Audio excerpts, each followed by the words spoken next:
Este ejército que ves, vago al hielo y al calor. La república mejor y más política es del mundo, en el que nadie espere que ser preferido pueda por la nobleza que hereda, sino por la que él adquiere. Porque aquí a la sangre excede el lugar que uno se hace, y sin mirar cómo nace, se mira cómo procede. Aquí la necesidad no es infamia, y si es honrado, pobre y desnudo un soldado, tiene mejor cualidad que el más galán y lucido. Porque aquí a lo que sospecho no adorna el vestido al pecho, que el pecho adorna al vestido, y así de modestia llenos a los más viejos verás, tratando de ser lo más y aparentar lo menos.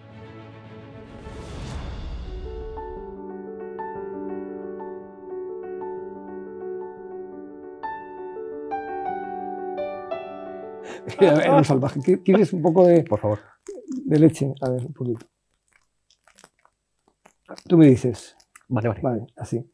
Y luego llegué a Burgos y me dice el comandante de ferrocarriles, que era ferrocarriles, dice, usted, Fernández, no tenía que hacer un trabajo de topografía. Digo, yo no lo recuerdo.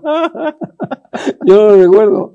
Y ya, como que dije, no, a este ya no le podemos enganchar, ¿no? Ya. Pero vamos, que lo intentaron. Bueno, quedaron 3 perdigones, ¿eh? En mi promoción. Ese año fue un año malo. Fue un año muy duro. Y claro, los que se quedaron decían, joder, nos han enganchado a nosotros porque te querían enganchar a ti. Digo, no sé, chico, yo. Bueno, oye, no te he preguntado, ¿cómo has venido?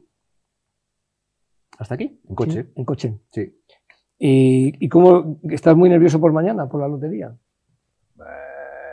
Mira, yo la lotería es como aquel, ¿no? Cuando decía Picasso que era muy importante tener inspiración, pero que la inspiración te tenía que coger trabajando, pues lo mismo te pasa con la suerte. Es decir, tienes que tener suerte, pero para eso te tiene que pillar haciendo cosas, ¿no? Yo confío poco en la suerte. Confío más en el trabajo y en la constancia y en hacer las cosas con rigor. Me parece, ¿no? muy bien. Y ese es un poco yo puedo decirte que he tenido la experiencia de que me toque la lotería. Me tocó en el 88. Ahora, no me queda dinero ya, o sea que no te puedo dejar dinero porque no te preocupes, no fue mucho, pero me tocó el segundo de Navidad. No te voy a pedir. No me vas a pedir, vale. No.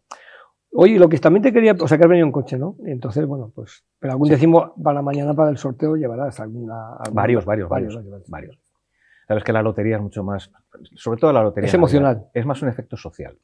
Al final terminas jugando porque juegan tus amigos, porque juegan en el trabajo, porque juegan en los sitios por los que has pasado y todo el mundo comparte. O sea, para mí la lotería es mucho más, la lotería de Navidad es más un fenómeno social que otra cosa, ¿no? Y creo que es importante además porque muchas veces te vuelve a poner en conexión con personas con las cuales a lo mejor has perdido el contacto.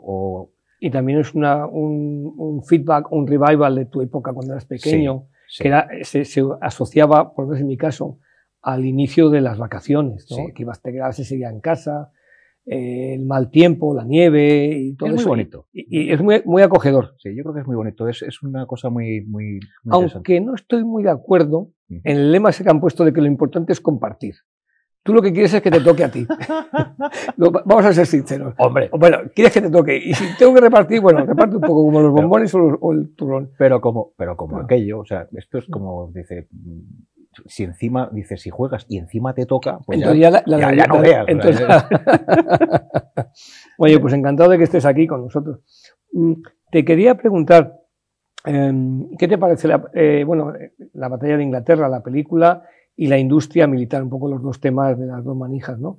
Pero yo quería, tú que llevas mucho tiempo estando en el ejército y que es un militar brillante, general, ¿qué es para ti la industria?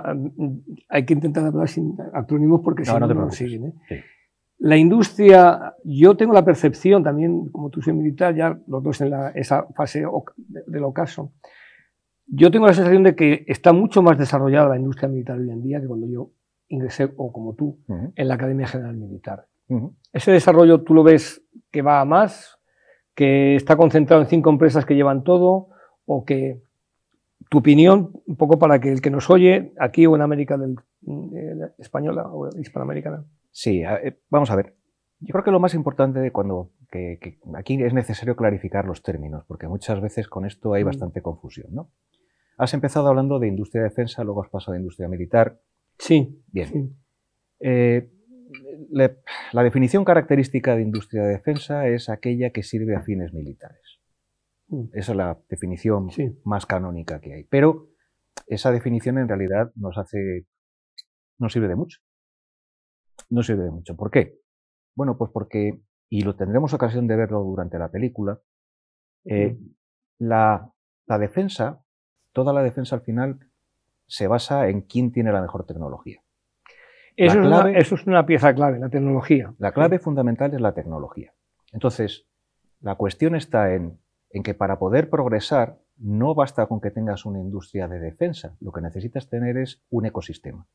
Un ecosistema, o sea, te refieres a una industria civil que luego tiene aplicación militar. No solo eso. O sea, que lo del marchamo de civil o militar no solo eso. Además, hoy en día es difícil. O sea, hoy en día, en un mundo en el cual estamos viendo los progresos que se producen en inteligencia artificial, o los progresos que se están produciendo, todos los problemas que hay con la ciberseguridad en sentido amplio, los ataques de phishing que puedes tener tú, o los ataques de... ¿Has dicho un acrónimo? Phishing. No, phishing no es un acrónimo. Bueno, es un término técnico. Es un término técnico. Pero cualquier tema que tenga... Ciber también sí, pero por explicar al espectador lo de phishing, lo que queremos entender como phishing. Cuando alguien intenta suplantar tu identidad y se mete. O la identidad de otra persona para robar tus credenciales y a partir de ahí, por ejemplo, explotar tu cuenta del banco, bueno, pues eso es un problema global de seguridad, ¿vale?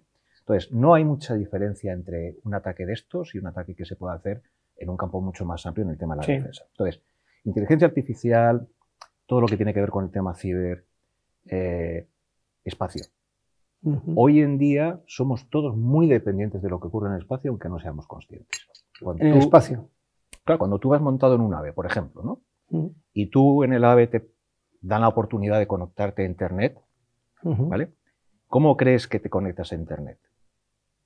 Pues porque el vagón lleva una antena que está conectada con un satélite y a ti ese Internet te llega a través de un satélite, no te llega a través de una comunicación. No, te llega desde el satélite que la catenaria o la que tenga ahí está conectando. Claro. Entonces, ese es el asunto. Entonces, claro, ¿cuál es el tema? Hoy en día es muy difícil establecer una frontera clara que delimite qué es industria de defensa y qué no lo es. Eso es lo que... Esa es la primera cuestión. Esa es la primera cuestión. Y la segunda es que realmente si queremos una industria de defensa, si queremos tener una seguridad sana, como he dicho desde el principio, lo más importante es entender que gana la seguridad aquel que tiene la mejor tecnología.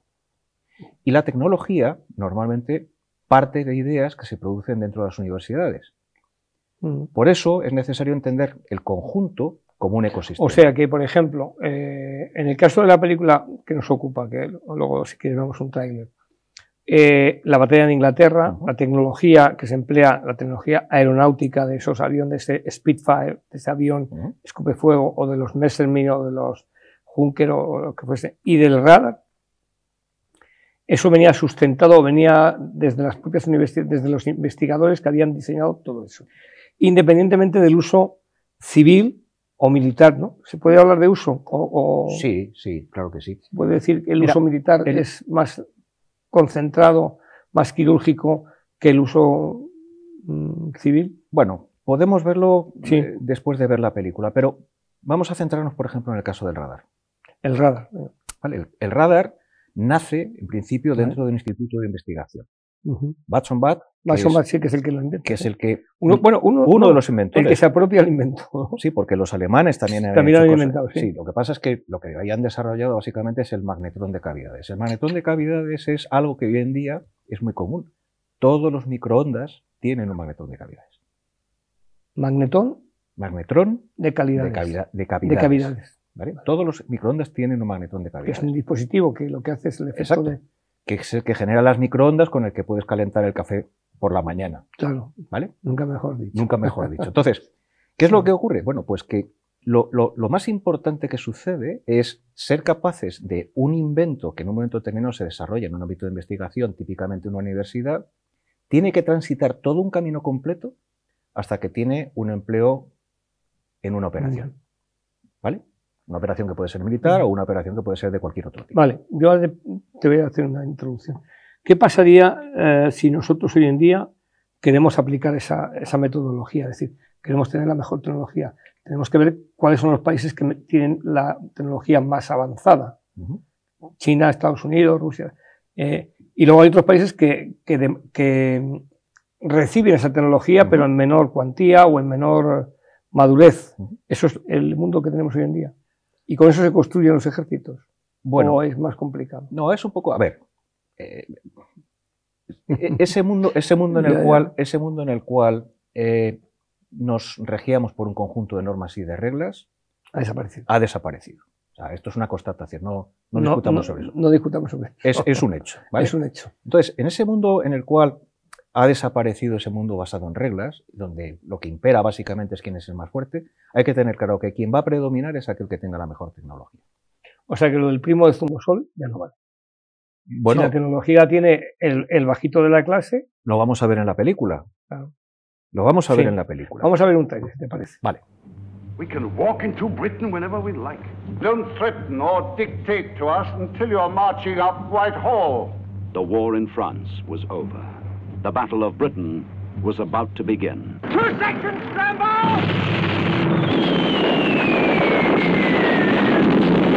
Wait, come on! Don't just stand there, get one up! Faced with certain defeat, fighting against insuperable forces, a miracle was achieved by a courageous few.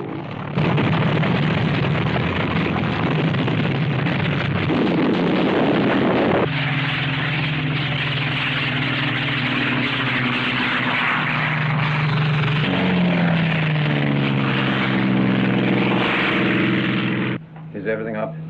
A lot, sir. Es un pequeño tráiler, pero de alguna manera la película.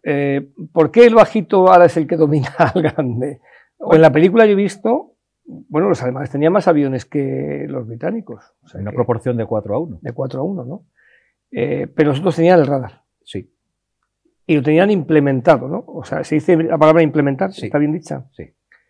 Entonces, ahí, ¿cómo es posible que 2000 y pico aviones que tenían los alemanes y 400 o 500 o 650 aparatos que dice el jefe del aire que tienen? ¿Por qué por la tecnología es el que hace cambiar esa ecuación? ¿O no es una ecuación como una ecuación matemática? No. No es una ecuación matemática, es algo mucho más importante que todo eso. Lo más importante es el esfuerzo colaborativo. El esfuerzo colaborativo. ¿Vale? A ver, lo que son capaces de hacer los ingleses, y que es lo que deberíamos ser capaces de replicar cualquiera que tuviera interés en su propia seguridad, es encontrar esos nichos diferenciales en la tecnología, y España es muy rica en eso. O sea, nosotros en España tenemos universidades que producen una cantidad de ideas fantástica. Tenemos un conjunto de startups que son fantásticas a la hora de desarrollar esas ideas en algo que puede empezar a dar resultados. El problema fundamental lo tenemos en cuando se transita desde ese nivel de startup al nivel de producción y luego al nivel de integración dentro del conjunto de la defensa. Los ingleses lo hacen muy bien. O sea, los ingleses cuando inventan el radar, inmediatamente desarrollan la home chain y la home chain... La home chain es ese conjunto de antenas de radar que se ven, sí. ¿vale? A esas antenas de cuadro que se ven así como tipo así, sí. Esas antenas de rombo, sí. Soy de transmisiones, joder. Sí, no, sí, ya lo sé. Pero si te fijas, hay momentos determinados donde se ven no solamente las antenas, sino que también se ven unas antenas con unos postes con unas líneas. Sí, con unas líneas, sí. Bueno, pues esas líneas forman parte de lo que es la home chain británica. Pero la home chain británica no tendría sentido si no tuvieras detrás a alguien que interpretara qué es lo que está sucediendo. Claro. Y hay imágenes fantásticas de cuando están los operadores del radar viendo qué es lo que sucede y a continuación tienen un sistema que alerta a un mando, a un puesto de mando central. Sería hoy en día el sistema de alerta temprano, ¿no? Claro. Básico, pero eso es. A huevo. Eso, exactamente. Y lo que permite eso además es a continuación orientar a la defensa, orientar a los Spitfire para que con muy pocos aviones puedan atender a muy diferentes frentes y le da flexibilidad, ¿vale? Entonces, todo ese conjunto de cosas hay que pensar en cuánto tiempo se desarrolla. Es decir, que entre 1900... En los años 30 fue la creación del radar, a principios de los 30, creo que... Sí, pero en realidad yo creo que lo de Batson Bat, me falla la memoria, pero creo que fue alrededor de 1938. ¿Vale? Pero fíjate que en muy pocos años No, por eso. lo ponen. Por eso, la clave está en eso. La clave está en que necesitas un ecosistema, y ese ecosistema en el cual tienes que conectar centros de investigación, universidad, centros de investigación, startups y empresas que sean capaces de el producto producir. final o el desarrollo. ¿Y la implementación? Y la implementación. O sea, Ucrania. ¿Qué está pasando en Ucrania ahora mismo? En Ucrania han conseguido reducir el ciclo de todos esos procesos. A 2 o 3 semanas. Joder. O sea, los desarrollos que se están ¿Qué me produciendo dices? ahora mismo, sí. Los desarrollos que se están produciendo ahora mismo con eso que llamamos drones, Sí. hace que en 2 o 3 semanas sean capaces de poner sobre el terreno aplicaciones nuevas de los drones. Con lo cual, las anteriores quedan desfasadas. Claro. Entonces, esa velocidad, esa capacidad para hacer cosas es fundamental. Pero eso lo está haciendo Ucrania con la ayuda bajo cuerda o bajo manta de la OTAN o de los expertos. Sí, ¿no? ellos tiran de todo lo que se puede. De todo lo que se pueda. Como es normal. Todo lo que vuela a la cazuela. Pero es muy interesante la implicación de todo el conjunto. Por eso hablo de ecosistema continuamente. Sí, ya. Por ejemplo, en el caso de Ucrania, ellos descubren que tienen un problema con la artillería rusa. ¿Vale? La artillería tira, les hace polvo y está machacando. Les hace polvo y no sé qué, no sé cuántos. Necesitan saber dónde está la artillería rusa. Y la artillería rusa se estará moviendo de sitio. Claro. Dispara, se va. Entonces tendrán que buscar los centros de mando de esa artillería rusa. ¿Sabes lo que han hecho? No. Es muy gracioso. A ver. Han comprado teléfonos móviles. Sí. Teléfonos móviles que han colocado en los postes de la luz. Sí.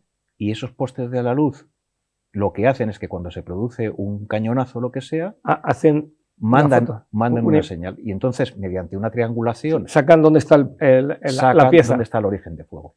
Eso lo han hecho en 3 semanas. Claro, y si eso es cuestión de segundos o de nanosegundos, es meter las coordenadas al mecanismo de tiro y esa misma pieza en menos de un minuto está fuera de combate. Claro. Pero eso lo han hecho en modo garaje. O sea, lo han hecho en plan...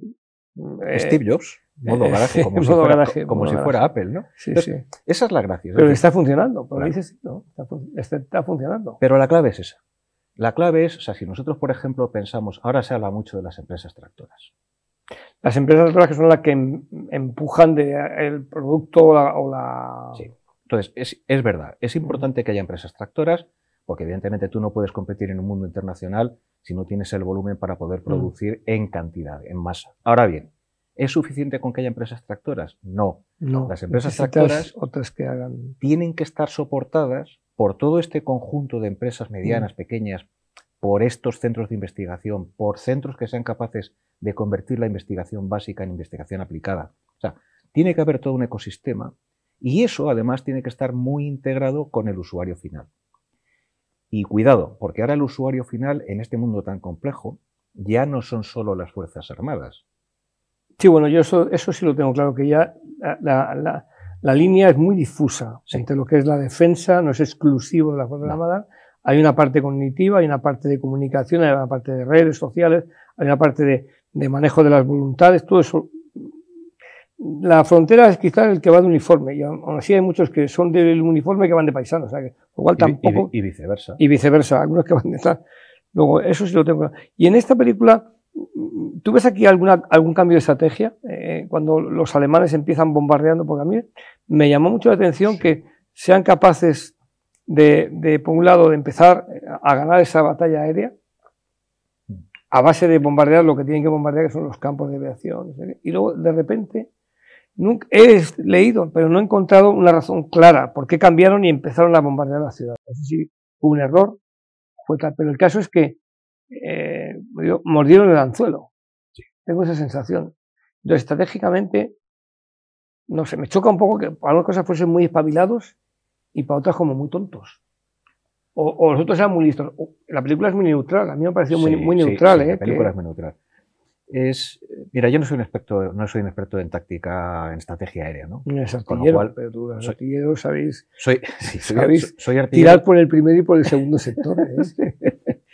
Sí, bueno, para los que no sean especialistas, el primer sector es cuando se tira con menos de 45 grados de ángulo y el segundo cuando se tira con más de 45 y tiene connotaciones diferentes.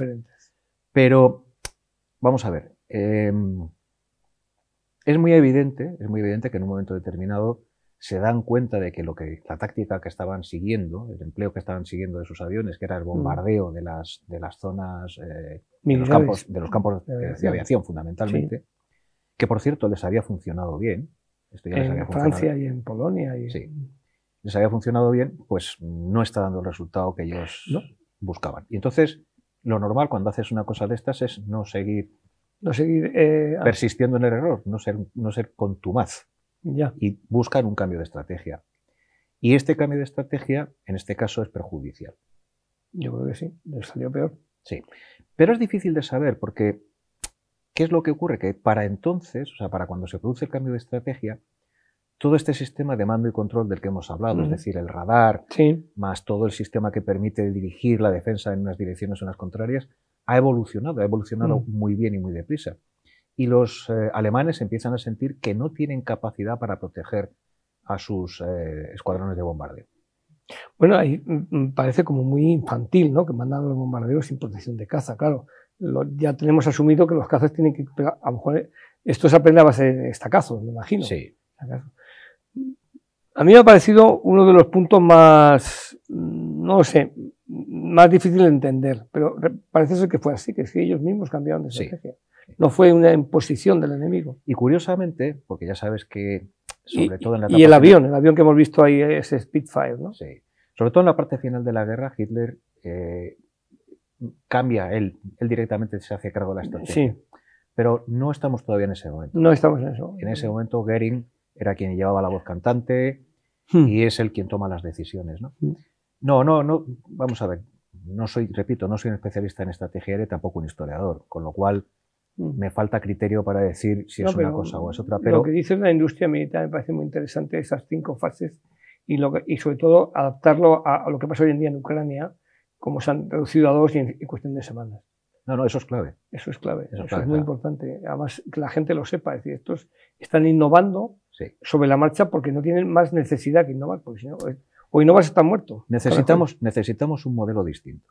Sí. Necesitamos un modelo distinto. Necesitamos un modelo distinto de cooperación público-privada. Necesitamos que la administración, las Fuerzas Armadas, se alineen con lo que es la realidad social, de la tecnología, de lo que está pasando ahora mismo.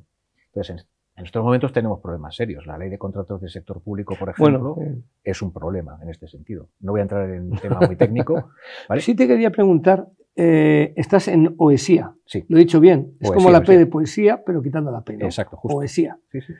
Y es una empresa que también, yo recuerdo, es una parte dentro de esta Tecnobit, me parece, ¿no? O es la antigua Tecnobit cambiada. No, OESIA son 5 marcas ahora mismo. 5 marcas.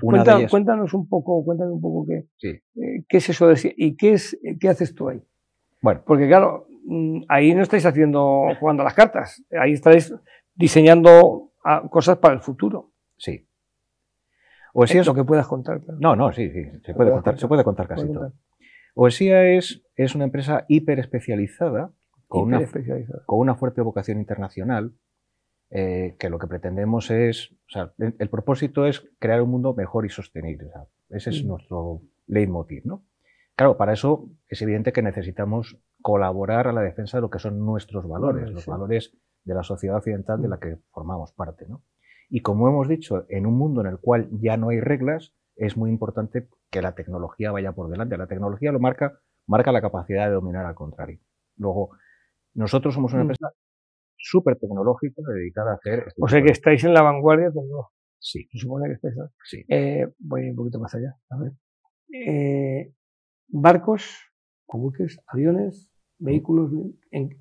o la tecnología que fabricáis o que innováis o que implementáis se pone en cualquier plataforma, sea naval, terrestre o aérea, o estáis en algo concreto. No, nosotros no trabajamos, no somos plataformistas. No soy plataformista. No, plataformista es aquel que integra cosas de muchos para hacer un barco o un avión o lo que sea. El Lego. Exacto. Un Lego, no sé. Nosotros estamos especializados en cosas muy concretas, normalmente, como digo, desarrollos tecnológicos de muy alto nivel. Sí. Casi todo ello basado en software. O sea, ¿De software? Sí, somos fundamentalmente una empresa que trabaja en temas de software. Es verdad que producimos cámaras de última generación que se montan en barcos, que se montan en aviones. Es verdad que nosotros estamos muy involucrados en en temas de criptología. Es decir, que las comunicaciones sean seguras, por ejemplo, que las comunicaciones del Estado sean seguras con los satélites, claro, pasa por tecnología nuestra también. Al decir criptología, entiendo que eso, todo dentro del software y todo eso, alguien os tendrá que acreditar para eso, o sea, que estáis con vía directa con el Centro Criptológico Nacional, sí, o con el CNI. Sí. Entonces, porque son los que, de alguna manera, homologan. Dicen, esto es seguro, sí, sí, o esto está en vías de ser seguro. Sí, es uno de los grandes temas. Es decir, o sea, nosotros para estar en condiciones de hacer este tipo de cosas que inciden muy directamente sobre todo lo que es el mando y control nacional, o sea, no, sí, ya no estamos hablando de las Fuerzas Armadas, sino no, Interior, Guardia Civil, Presidencia de Gobierno, todos. Y además temas que afectan muy de cerca a la ciudadanía. O sea, sí, por ejemplo, nosotros damos ciberseguridad dentro del sector sanitario en diferentes comunidades autónomas, ¿no? Entonces, y esto sí que afecta a la ciudadanía. O sea, que a ti que roben tus expedientes médicos de un hospital, eso es un problema, es un problema serio. Entonces, sí, nosotros, por ejemplo, tenemos un servicio que estamos dando para evitar que esto suceda, ¿no? Entonces, es ese tipo de cosas las que hacemos. Y es un poco O sea, que tenéis proyectos que van a caer en el sector de defensa o de interior o de sanidad. Sí. Y luego el que os hace el examen, vamos a decirlo, es el CNI. Claro, el Centro Nacional de Inteligencia o en los criptos, ¿no? O el Centro Criptológico Nacional, que es su especie, lo que sea, ¿no? Y mi trabajo... ¿Y tu trabajo allí cuál es? Porque cuando dices eso, claro, el software, sí, yo hice los cursos de informática en su día, sí, cuando se programaba en COBOL, hablo hace 30 años. Ha llovido, ¿no? Ha llovido. Y los pseudocódigos para ver cómo... Sí. Yo recuerdo un programa que había que hacer para los cajeros, sí, para que al tercer intento se comiese la tarjeta, y tenías que hacer la rutina, y era muy gracioso porque luego lo probabas y funcionaba, metías la tarjeta, claro, a los años 90, 91. Ha llovido más de 35 años. Sí. Pero, ¿tú qué haces allí?